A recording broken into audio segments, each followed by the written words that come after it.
కనుక ఈ మనకి కొత్తగా పెహల్గాం వార్ వచ్చింది. అవును.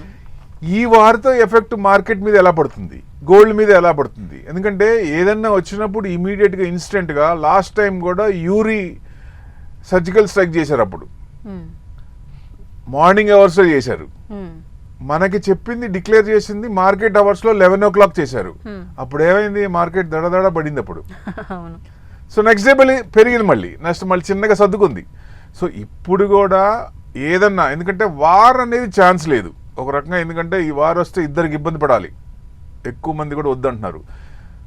Surgical strike, strong surgical strike కానీ మిలిటరీ ఆపరేషన్స్ కానీ ఈ రెండిట్లో ఏదైనా కావచ్చు, ఎనీ టైం, ఎప్పుడైనా కావచ్చు. ఇవాళ ఇప్పుడు ఇంకో గంటలో కావచ్చు, నైట్ కావచ్చు, రేపు కావచ్చు. ఎందుకంటే ఎనీ టైం, ఎందుకంటే మన ప్రైమ్ మినిస్టర్ కూడా క్లియరెన్స్ ఇచ్చారు, ఏది మిలిటరీ కానీ ఎయిర్ ఫోర్స్ కానీ వాళ్ళకి, త్రివిధ దళాలకి.